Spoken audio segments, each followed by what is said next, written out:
أعوذ بالله من الشيطان الرجيم بسم الله الرحمن الرحيم يا أيها الناس إنا خلقناكم من ذكر وأنثى وجعلناكم شعوبا وقبائل لتعارفوا إن أكرمكم عند الله أتقاكم إن الله عليم خبير. وقال النبي صلى الله تعالى عليه وسلم تنكح المرء لامرأة لأربع: لمالها ولجمالها ولحسبها ولدينها فاصبر بذات الدين تربت يداك أو كما قال عليه الصلاة والسلام. محترم بزرگوں اور عزیز نوجوانوں، اللہ جل جلالہ وعمن والہ کا بے انتہا فضل ہوا، احسان عظیم ہوا کہ اللہ تعالیٰ نے ایک مبارک محفل میں بیٹھنے کی توفیق عطا فرمائی۔ نکاح کی مجلس بڑی اونچی مجلس ہے، بڑی برکت والی مجلس ہے۔ اس مجلس کی اہمیت یہ ہے کہ سب سے پہلے اللہ پاک نے جو رشتہ قائم فرمایا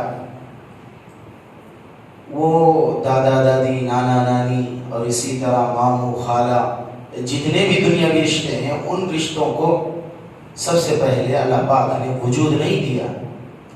جس رشتے کو اللہ پاک نے سب سے پہلے عدم سے وجود بخشا وہ میاں بیوی کا رشتہ ہے، میاں بیوی کا رشتہ۔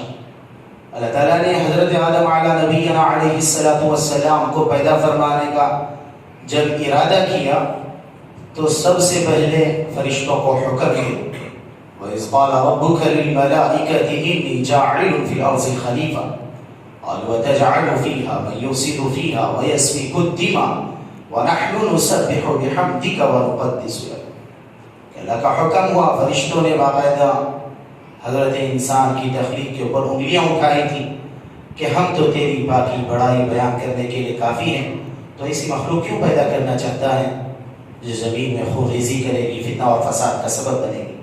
لیکن اللہ نے کہا کہ لا علم لنا الا ما علمتنا انک انت العلیم الحکیم۔ بہرحال بڑی لمبی کارستانی ہے۔ اللہ کا حکم ہوا، فرشتوں نے مٹی اکٹھی کی، دنیا کے کونے کونے سے مٹی اکٹھی کی گئی۔ پھر حضرت آدم علیہ السلام کو اللہ پاک نے جب ارادہ کیا، مٹی اکٹھی کی گئی، گود دی گئی، پھر سڑائی گئی، پھر اس کے اندر یہاں تک لکھا گیا کہ کھن کی آواز پیدا ہوئی۔ جب مٹی زیادہ سوکھ جاتی ہے تو اس کے اندر کھنکنے کی آواز پیدا ہو جاتی ہے۔ قرآن کہتا ہے وَلَقَدْ خَلَقْنَا الْإِنسَانَ مِنْ سُلَالَةٍ مِنْ طِينٍ کہ ہم نے انسان کو کھنکتی ہوئی مٹی سے پیدا کیا۔ پھر اس کے بعد اللہ تعالیٰ نے حضرت آدم علیہ السلام کے وجود بخشا عدم سے۔ حضرت آدم علیہ السلام کا پتلا بنا دیا گیا۔ پھر کہتے ہیں کہ ہزاروں سال پتلے کو چھوڑ دیا گیا۔ پھر اللہ کا کرنا، حضرت آدم علیہ السلام کی روح ڈالی گئی۔ پھر کہتے ہیں روح ڈالنے کے بعد جنت کی پوشاکیں اور جنت کی زیب و زینت کی ساری چیزیں حضرت آدم علیہ السلام کے اوپر لاد دی گئی، اور جنت کے اندر اللہ پاک نے حضرت آدم علیہ السلام کو بھیج دیا۔ اب جنت کی نعمتیں کھا رہے ہیں، سب کچھ استعمال کر رہے ہیں، لیکن جنت اچھی نہیں لگتی۔ ہیرے جواہرات کے انبار ہیں، موتی یاقوت کے، اور اسی طرح سب زمرد کے، سب کچھ دکھ رہا ہے، زعفران کی کھیتیاں، لیکن کوئی سی چیز بھی حضرت آدم علیہ السلام کو اچھی نہیں لگتی، دل نہیں لگتا۔ اب ایک وقت آیا حضرت آدم علیہ السلام کے اوپر اللہ پاک نے نیند جیسی غنودگی سی طاری فرما دی۔ اب حضرت آدم علیہ السلام کو لٹا دیا۔ تھوڑی دیر کے بعد حضرت آدم علیہ السلام جب بیدار ہوئے تو بغل میں دیکھا کہ خوبصورت پردہ نشین خاتون بیٹھی ہوئی ہے۔ تو حضرت آدم علیہ السلام نے باری تعالیٰ سے عرض کیا کہ مولا کریم یہ کون ہے؟ تو اللہ تعالیٰ نے کہا کہ اے آدم تجھے سلا دیا اور تیری بائیں پسلی سے میں نے اس عورت کو میں نے جنم دیا۔ تو اب حضرت آدم علیہ السلام ہاتھ بڑھانے لگے، اللہ تعالیٰ کی طرف سے ارشاد ہوا ہاتھ اس وقت تک نہیں بڑھا سکتے جب تک کہ اس کا حق مہر نہ ادا کر دو، اس کا حق مہر نہ ادا کر دو۔ تو اللہ تعالیٰ سے پوچھنے لگے کہ اے اللہ اس خاتون کا حق مہر کیا ہے؟ تو بتایا کہ آدم تیری نسل سے ایک شخص آنے والا ہے کہ جس کے صدقے میں نے ساتوں زمینوں کو، ساتوں آسمانوں کو، بحر و بر کو، جمادات کو، نباتات کو، اور اسی طرح دریاؤں کو، پہاڑوں کو، اس کائناتی نظام کو، اور اسی طرح ستاروں کو، سیاروں کو، اللہ پاک نے پوری کائنات کو جس شخص کے صدقے میں پیدا فرمایا وہ ذات اقدس ہے محمد مصطفیٰ احمد مجتبیٰ جناب محمد رسول اللہ صلی اللہ علیہ وسلم کی ذات اقدس کو اللہ پاک نے پیدا فرمایا۔ حضرت آدم سے کہنے لگے کہ تیرے نسب میں اور تیرے حسب میں، تیری پشت کے اندر ایک شخص آنے والا ہے کہ جس کے صدقے میں اے آدم اگر اس کو پیدا نہ کرنا ہوتا تو تجھے بھی پیدا نہ کرتا، اگر اس کو پیدا نہ کرنا ہوتا تو تجھے بھی نہ پیدا کرتا، تو اے آدم اس کے لیے ایک درود پڑھ لے، تیری یہ بیوی کا حق نہ کرے۔ تو دوستو بزرگوں، اللہ تعالیٰ نے جو سب سے پہلا جو رشتہ بنایا ہے وہ کس کا بنایا ہے؟ میاں بیوی کا بنایا ہے۔ اور اللہ پاک نے اپنی نشانیوں میں سے سب سے بڑی نشانی، یعنی اللہ نے بہت ساری نشانیاں گنوائی ہیں کہ آسمان کا وجود اور اسی طرح زمین کا وجود، ساتوں زمینوں ساتوں آسمانوں کا، برسات کا برسنا، اور اسی طرح ٹھنڈی کا اور اسی طرح گرمی کا، غرض دنیا کی نعمتیں اللہ پاک نے گنائی، ان کو اپنی نشانیاں نہیں بتلائی۔ نشانی بتلائی تو اللہ پاک نے سب سے پہلے جو نشانی بتلائی وہ میاں بیوی کا وجود کو اللہ پاک نے نشانی بتلائی۔ اب سب سے پہلی بات یہ ہے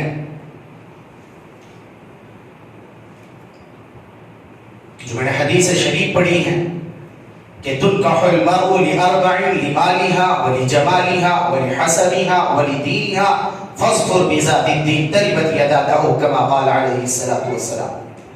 اللہ کے حبیب نے فرمایا کہ جب لڑکا کسی عورت کا انتخاب کرتا ہے یا لڑکی والے کسی اپنی لڑکی کے لیے کسی لڑکے کا انتخاب کرتے ہیں تو 4 طریقے سے لوگ نکاح کرتے ہیں، 4 طریقے سے لڑکیوں کو چنتے ہیں، لڑکوں کو چنتے ہیں۔ اللہ کے حبیب نے فرمایا کہ بعض لڑکے وہ دیکھیں گے، دینداری نہیں دیکھیں گے، سب سے پہلے مال دیکھیں گے، دھن دولت دیکھیں گے، حسن خوبصورتی دیکھیں گے، اعلیٰ حسب والا، اعلیٰ نسب والا دیکھیں گے نہیں تو دینداری نہیں دیکھیں گے۔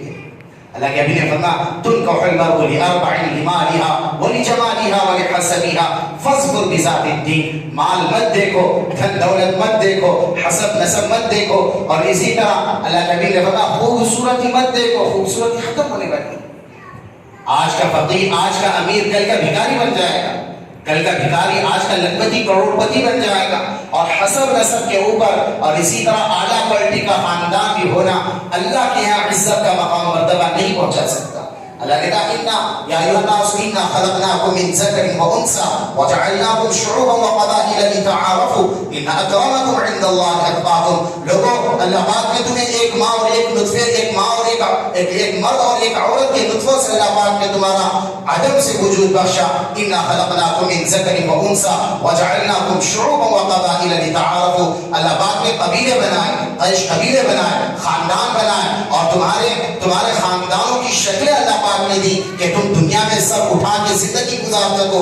کوئی یہ نہ کہے کہ یہ تو ولد الزنا ہے، یہ گندی عورتوں کے ساتھ اس لیے پیدا ہوا ہے، اس کے باپ نے منہ کالا کیا، اس کی ماں نے منہ کالا کیا، تب جا کے اس کا وجود آیا۔ اللہ پاک نے ہم پر احسان فرمایا، اللہ پاک نے ہم پر کرم نوازی فرمائی کہ اللہ تعالیٰ نے ہمیں ماں باپ صحیح عطا فرمائے، اللہ پاک نے خاندان عطا فرمائے، سب کچھ عطا فرمایا، لیکن اللہ کہتے ہیں انا خلقناکم من ذکر وانثی وجعلناکم شعوبا وقبائل لتعارفوا، ایک پہچان کے لیے فرمایا ان اکرمکم عند اللہ اتقاکم۔ اللہ کہتے ہیں کہ کامیابی اور کامرانی اس کے لیے جو تقوی کی بنیاد پر زندگی گزارے، جو اللہ والی زندگی گزارے، جو رسول اللہ والی زندگی گزارے، کامیابی ہے۔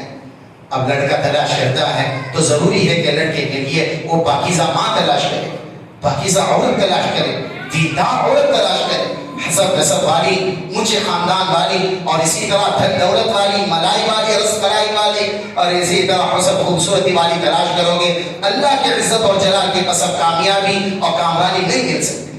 ایک چھوٹا سا واقعہ آپ کو بتلا دوں، وقت ہے نا 5-10 منٹ کا، اذان ہو جائے اچھی دیں گے، اور آخرت کی لامحدود زندگی جو کبھی ختم نہیں ہونے والی، اللہ پاک وہاں بھی اس عورت کے صدقے تحفے میں اللہ پاک ابد الآباد زندگی کا حقدار بنائیں گے۔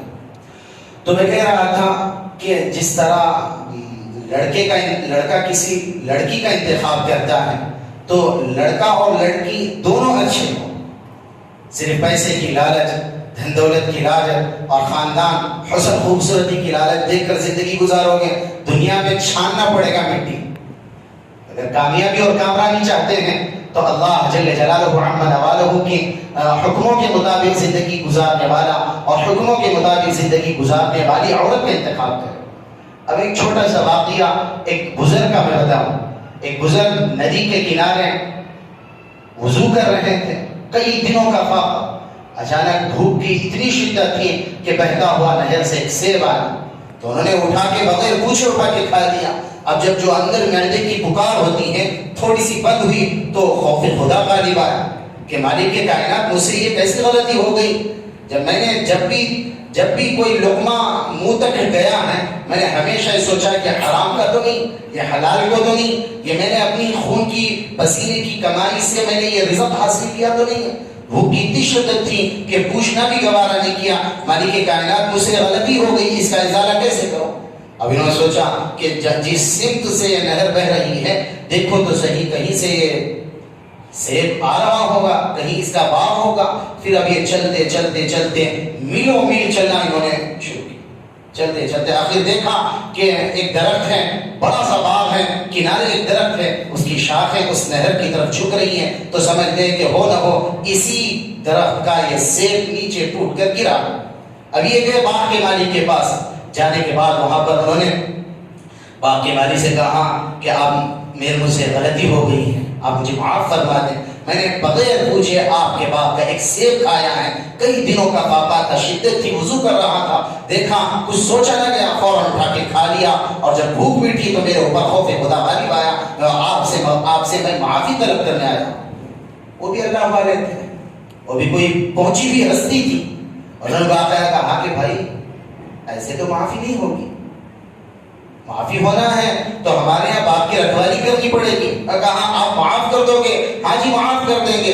کتنے سال رکھوالی کرنی ہے، کتنے دن رکھوالی کرنی ہے؟ انہوں نے کہا کہ 12 سال ہمارے باپ کی رکھوالی کرنی ہے۔ کتنے سال بھائی؟ 12 سال۔ اب 1 سال گزرا، 2 سال گزرے، 3 سال گزرے، اور جب 12 سال مکمل ہو گئے تو اچانک کہتے ہیں کہ اس باپ کے مالک کے کچھ مہمان آئے۔ اب انہوں نے جو یہ حضرت جی جو نوجوان تھے، انہوں نے باقاعدہ ان سے کہا کہ مہمان آئے ہوئے ہیں، کچھ سیب توڑ کے لاؤ۔ اور وہ توڑ کے کچے پکے جس طرح کے بھی سیب تھے لے جا کے رکھ دیے، اور وہ جو باپ کے مالک تھے انہوں نے دیکھا، کھایا، کڑوا سیب ہے، تیکھا سیب ہے، اور کہنے لگے تجھے 12 سال ہو گئے، تو نے کبھی چکھا تک؟ تجھے پتا نہیں کہ میٹھا سیب کیسا ہوتا ہے، خوش ذائقہ ہوتا ہے، ایسا ویسا ہوتا ہے، تجھے پتا نہیں؟ اور کہا کہ حضرت جی آپ مجھ سے قسم لے لو، 12 سال ہو گئے ایک سیب کھانے کی سزا بھگت رہا ہوں، میں نے 12 سال زندگی میں اتنے گزار دیے آپ کے ساتھ، 12 سال میں نے سیب کی طرف نگاہ اٹھا کر نہیں دیکھا۔ اور کہتے ہیں کہ فوراً انہوں نے وہ جو باپ کے مالی تھے سینے سے لگا دیا، کہنے لگے کہ میری ایک شرط ہے، تیرا جو گناہ تو نے کیا ہے، جو جرم تو نے کیا ہے، میں معاف کر دوں گا، ایک شرط۔ اور کہا حضرت جی آپ میں وہ شرط مان لوں گا تو آپ مجھے معاف کر دو گے؟ ہاں معاف کر دوں گا۔ اور کہا کیا ہے بتاؤ؟ اور کہا کہ یہ ہے میری ایک بیٹی ہے جو آنکھوں سے اندھی ہے اور زبان سے گونگی ہے اور کانوں سے بہری ہے، ہاتھ پاؤں سے معذور ہے، لونی اور لنگڑی ہے، اس سے نکاح کرنا پڑے گا۔ حضرت جی یہ آپ نے یہ کون سی شرط رکھی ہے؟ اور کہا کہ تمہیں معافی چاہیے نہیں چاہیے؟ اور کہا ہاں جی معافی چاہیے مجھے، دنیا جیسی تیسی کٹ جائے گی، میں کاٹ لوں گا، اللہ کے ہم دکھانا ہے کل قیامت کے دن میں جہنم کے انگارے اپنے بدن کے اوپر برداشت نہیں کر سکتا۔ آج تو پراپرٹی ہڑپ جاتے ہیں آدمی، ایک سیب تو چھوڑو دور کی بات ہے، آدمی اپنے گھر کا دیا جلاتے ہیں، دوسروں کے گھروں کے دیے بجھا کے جلاتے ہیں، اپنا پیٹ اپنا رزق بھرتے ہیں، دوسروں کے گھروں کو برباد کر کے رزق بھرتے ہیں، اپنا پیٹ اپنا خاندان اونچا کرتے ہیں۔ پھر کہتے ہیں انہوں نے مان لیا، بہرحال میں آپ کی لڑکی سے نکاح کرنا چاہتا ہوں، یہ وکیل ہوئے، گواہ ہوئے، بہرحال نکاح ہو گیا، انہوں نے لڑکی کو دیکھا نہیں۔ اب جب شب زفاف کی باری آئی، سہاگ رات کی جب باری آئی تو اب یہ گئے، کنڈی کھٹکھٹائی، کنڈی اندر کھل گئی، جب دیکھا تو سامنے خوبصورت حسین و جمیل عورت بیٹھی ہوئی ہے، جس کو رشک و قمر کی جس کی مثال دی جائے، جو زمانے کا جس کا حسن اس کے اوپر نچھاور ہو گیا، اتنی خوبصورت لڑکی بیٹھی ہوئی ہے، تو انہوں نے کہا یہ ایک سیب کی اتنی سزا تھی، واللہ اگر میں نے اس لڑکی کو چھوا بھی اللہ پاک پتہ نہیں کون سی جہنم میں داخل کرے گا۔ جس بزرگ نے بتایا کہ لنگڑی لوڑی اندھی بہری ہے اور زبان سے گونگی ہے، میں اس عورت میری بیوی تو یہ نہیں ہے، فوراً وہ سرپٹ بھاگنا انہوں نے شروع کیا، اتنی تیز بھاگے، کہتے ہیں کہ کنڈی میں کیل لگا تھا، ان کے کیل باقاعدہ ان کی پیشانی پر لگا تو خون کے فوارے چھوڑنے لگے۔ ابھی آئے وہاں پر بزرگ سے کہنے لگے، او بابا جی مجھے آپ بتاؤ میرے سے کیا دشمنی ہے آپ کی؟ میں نے ایک سیب کھا کے اتنا بڑا جرم تو نہیں کیا تھا کہ آپ میری دنیا اور آخرت دونوں برباد کرنے پر تلے ہوئے ہو۔ وہ کہنے لگے کہ نوجوان یہ تیری ہی بیوی ہے، یہ تیری ہی یہ دلہن ہے، تیری ہی رفیق حیات ہے، تیری ہی رفیق صبر ہے۔ وہ گونگی اس لیے ہے کہ زبان سے اس کے کبھی لغو بات نہیں نکلی ہے، اس نے ہمیشہ کلام اللہ شریف کی تلاوت کی ہے، اس نے ہمیشہ قال اللہ و قال رسول کی بات کی ہے، اس نے ہمیشہ بھلائی کا حکم دیا ہے اور برائیوں سے اس زبان سے روکا ہے، اور اندھی اس لیے ہے کہ اس نے کبھی کسی غیر محرم کو نہیں دیکھا ہے، اور بہری اس لیے ہے کہ اس نے کبھی گندی چیزیں نہیں سنی، اور میوزک اور گانا اور اسی طرح ہڈیوں کے ناچ اس نے نہیں دیکھے، اور اسی طرح اس نے زانیوں کے ناچ نہیں دیکھے، اور ہاتھ پیر سے لنگڑی اور لولی اسی طرح ہے کہ اس نے کبھی گندی حرکت اس کی زبان سے، اس کے ہاتھ پیر اور اعضاء اور جوارے سے کبھی صادر نہیں ہوئے۔ تو میرے بھائی بتاؤ تو صحیح، باپ ایک سیب کے لیے 12 سال لکھواری کرتا ہے اور اس شرط پر اپنی گناہ اور اپنے جرم کی معافی کے لیے وہ رضامند ہو جاتا ہے کہ لنگڑی اور لوری اور بہری کے لیے جس طرح سے بھی ہو دنیا کٹ جائے ایسی عورت کا انتخاب کر دیتا ہے۔ باپ اتنا امانت دار اور اتنا شریف اور اتنا پاک اور اتنا نیک، اتنا بڑا اللہ والا، اور عورت کبھی اس کے اعضاء اور جوارے سے گناہ صادر نہیں ہوئے ہوں، تو میرے بھائی اللہ پاک اولاد کیسے عطا کریں گے؟ ماں باپ ایسے ہو تو اور اولاد اللہ پاک کیسے عطا کریں گے؟ اللہ نے جب دونوں کا ملاپ ہوا اللہ نے ایک اولاد عطا فرمائی، جس کو میں بھی جانتے ہیں، آپ بھی جانتے ہیں، سیدنا و شیخنا محبوب سبحانی شیخ عبد القادر جیلانی رحمۃ اللہ علیہ، اللہ پاک نے ان دونوں میاں بیوی کے نطفوں سے اللہ پاک نے شیخ عبد القادر جیلانی رحمۃ اللہ علیہ کو عدم سے وجود بخشا۔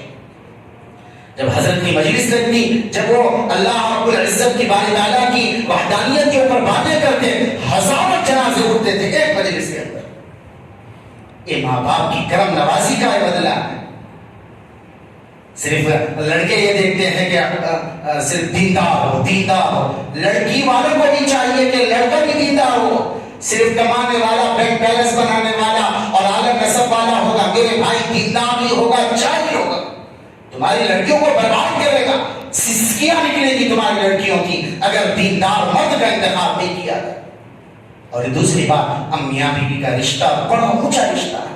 بعض نوجوان ایسے ہیں، سب سے پہلی رات ہوتی ہے، پہلی رات میں اپنی بیوی کو باقاعدہ یہ کہتے ہیں تو میری خدمت کر نہ کر، میری ماں کی خدمت کرنی ہے، میرے باپ کی خدمت کرنی ہے، میرے بھائیوں کی خدمت کرنی ہے، میری بہنوں کی خدمت۔ اللہ کی عزت اور جلال کی قسم، جس عورت کو، جس لڑکی کو تم اپنی منقوحہ بنا کے اور اپنی زوجہ بنا کے لائے ہو، وہ تمہارے خاندان والوں کی اور تمہارے پیش قبیلے والے، تمہارے بھائی بہن اور تمہارے گھرانے کی نوکرانی نہیں ہے، وہ تیری خدمت کے لیے آئی ہے۔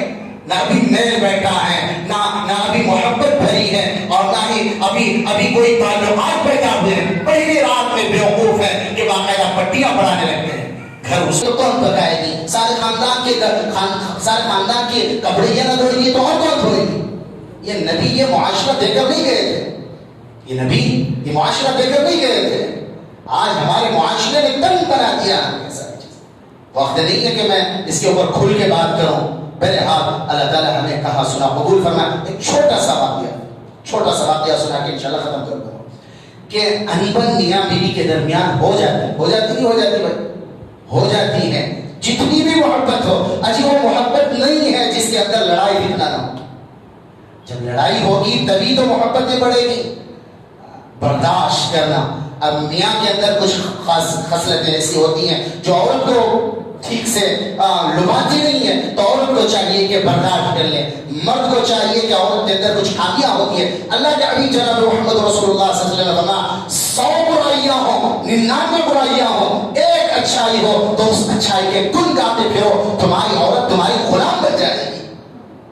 اگر 100 برائیاں ہیں, اگر 100 برائیاں ہیں تو ایک برائی نہیں ایک اچھائی ہے, تو عورت کو چاہیے کہ اپنے خاوند کا ایک اچھائی کو بیان کرتے پھرے, تمہارا خاوند تمہارا غلام بن جائے گا.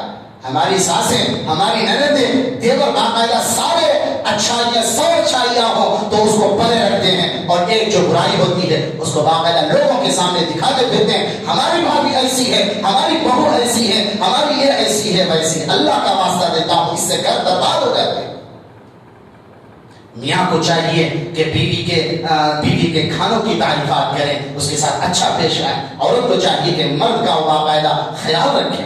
ایک چھوٹا سا واقعہ, حضرت ابو الحسن خرقانی رحمۃ اللہ علیہ, امام ابو الحسن خرقانی رحمۃ اللہ علیہ, ایک مرید ان سے ملنے کے لیے آیا, 3 مہینے کا سفر کر کے آیا کہ حضرت سے بیعت لوں گا, مرید بنوں گا, بڑے اللہ والے, بڑے وقت کے بڑے اللہ والے ہیں, ان سے میں بیعت لوں گا.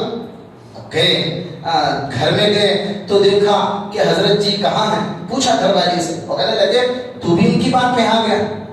حضرت ابو الحسن رحمۃ اللہ علیہ کی جو گھر والی تھی وہ بڑی تیز زبان والی, ارے بھائی غور سے سنیں, چھوٹا سا واقعہ, بڑی تیز زبان والی. وہ کہنے لگے کہ تو بھی اس کو ولی مانتا, میں تو نہیں مانتی. وہ کہیں بیٹھا ہوا ہوگا کسی جنگل میں 10-15 مریدوں کو لے کر بیٹھا ہوا ہوگا, 15 مریدوں کو لے کر بیٹھا ہوگا, جاؤ اس کے بعد, میں تو نہیں مانتی. ایسے ویسے الفاظ کہیں. وہ کہتے ہیں کہ جو مریدی کا اور جو شیخ کا جو میرے دل و دماغ پہ بھوت سوار تھا وہ اتر گیا. اب میں ڈھونڈنے لگا, جب جنگل گیا تو دیکھا کہ حضرت شیر کے اوپر سوار ہو کر آ گئے. حضرت شیر, اللہ پاک نے شیر سواری دی ان کو, بیٹھ کر آئے. وہ پوچھا کہ بھائی کیا معاملہ ہے, ہم نے تو دیکھا کہ آپ کی گھر والی اتنی تیز روح, اتنی سخت کلام آپ کے ساتھ کر رہی ہے, اور آپ تو شیر پر بیٹھ کر آپ, مجھے کچھ سمجھ میں نہیں آ رہا. اور کہا ہاں کہ میں نے اس شیرنی کو میں نے قابو میں رکھا, اللہ پاک نے اس شیر کو میرے حوالے کر دیا. تو دوستو بزرگوں, گھر محبت سے چلتی ہے, پیار و محبت سے برداشت کرنے سے زندگیاں چلتی ہیں, یہ نہیں تو زندگی اجیرن بن جاتی ہے. اللہ تعالیٰ مجھے اور آپ کو کہنے سننے سے زیادہ عمل کی توفیق عطا فرمائے. بہت زیادہ لے لیا, معافی کی